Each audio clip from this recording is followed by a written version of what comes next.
하이닥 전문가들의 건강의학 지식을 전해드리는 황수경의 건강 칼럼입니다. 역류성 식도염의 증상과 예방법에 대한 내과 전문의 여상명 원장의 칼럼입니다.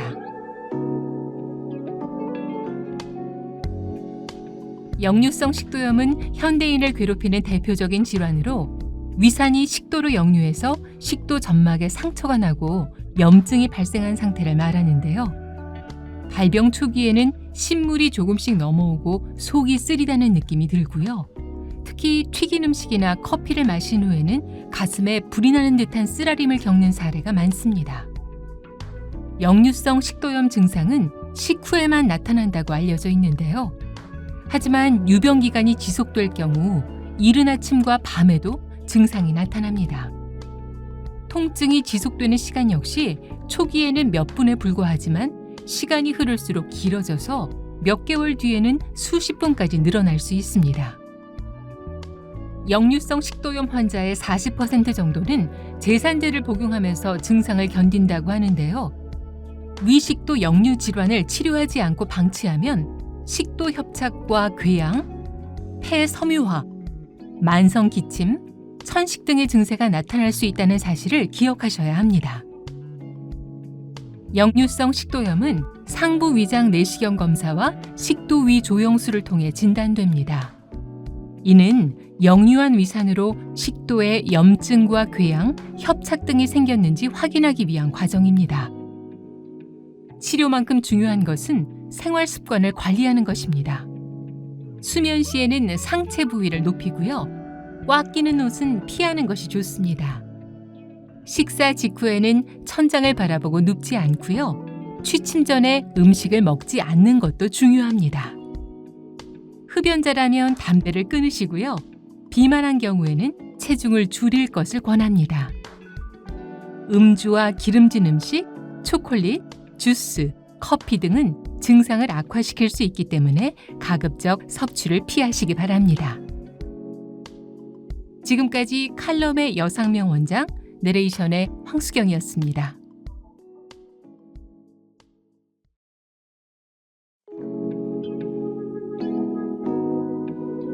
하이닥 전문가들의 건강의학 지식을 전해드리는 황수경의 건강 칼럼입니다. 헬리코박터균 감염 증상에 대한 소화기 내과 전문의 이정훈 원장의 칼럼입니다. 헬리코박터균, 광고에서 많이 들어보셨죠? 정식 명칭은 헬리코박터 파일로리균인데요. 이름은 익숙하지만 전 세계인의 50%가 감염된 제1종 바람인자라는 사실은 모르는 분들이 많을 겁니다. 헬리코박터균의 감염 경로는 다양한데요.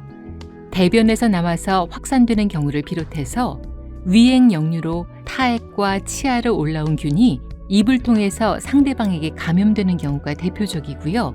음식을 덜어 먹지 않거나 음식을 씹어서 아이의 입에 넣어주는 행동 등이 감염 원인이 될 수 있습니다. 헬리코박터 파일로리균은 만성 위염, 소화성 궤양 등을 일으키는 것으로 알려져 있습니다. 이 균이 위를 보호하는 점액을 줄이고 염증 반응을 일으켜서 위벽을 약하게 만들기 때문인데요. 특히 위암의 주 원인으로 꼽힌다는 점도 알아둬야 합니다. 우리나라의 위암 발병률이 높다는 사실을 고려해보면 주의 깊게 살펴봐야 할 감염균인 것이죠. 이렇게 건강을 위협하는 헬리코박터 파일로리균은 어떻게 진단할까요? 헬리코박터 감염 진단법으로는 내시경으로 조직을 얻는 침습적 방식과 혈청 항체 검사, 요소호기 검사 등 내시경을 이용하지 않는 비침습적 방식이 있습니다. 검사를 통해서 헬리코박터균이 발견되면 제균 치료를 진행하는데요. 특히 소화성 궤양, 조기 위암 수술이나 내시경 절제술을 한 뒤, 그리고 특발성 혈소판 감소증의 경우라면 반드시 치료를 받아야 하고요. 위암 가족력이 있거나 일부 위축성 위염과 장상피 화생 등의 사례 역시 치료를 고려해 볼 수 있습니다. 헬리코박터균 치료에는 2가지 이상의 항생제와 위산 분비 억제제가 활용되는데요. 치료 성공률은 95% 정도로 알려져 있고 만약 1차 치료에 실패하면 2차, 3차 약물 치료까지 진행하게 됩니다. 간혹 치료가 실패하는 것은 약을 정해진 용법과 용량에 따라서 적절하게 복용하지 못했거나 항생제 내성이 생겼기 때문입니다. 치료 중 나타날 수 있는 부작용으로는 설사나 구토 등이 있고요. 약제마다 알레르기 반응, 소변 또는 대변색의 이상 등이 동반되기도 합니다. 헬리코박터 파일로리균의 가장 좋은 치료법은 예방입니다. 식사 전이나 화장실에 다녀온 뒤 손을 깨끗하게 씻는 것이 중요하고요. 식사할 때 개인 그릇을 사용하는 것 역시 감염을 방지하는 방법입니다. 또 너무 맵고 짠 음식은 피하시고요. 금주와 금연을 비롯해서 건강한 생활 습관을 유지하시기 바랍니다. 지금까지 칼럼의 이정훈 원장, 내레이션의 황수경이었습니다.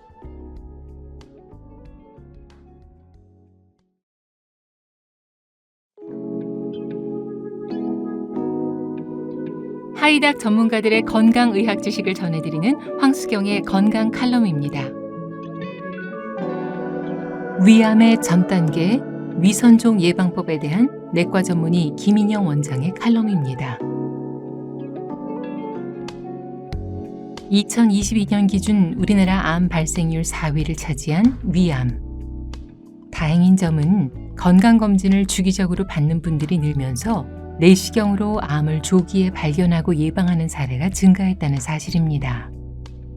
위 내시경에서 종종 관찰되는 전구병변 중의 하나가 위선종입니다. 전구병변이란 암이 발생하기 전에 나타나는 변화인데요. 위선종은 위의 상피세포에서 시작되는 것으로 위암의 씨앗이라고도 불립니다. 암이 아닌 양성종양이지만 방치하면 암이 될 수 있기 때문이죠. 위 조직 검사에서 비정상적인 세포가 관찰될 경우 위선종을 진단할 수 있는데요. 그렇다면 위선종은 왜 생기는 걸까요? 우리가 흔히 앓는 위염과 관련이 깊습니다. 위염은 급성, 표재성, 만성으로 악화되는데요.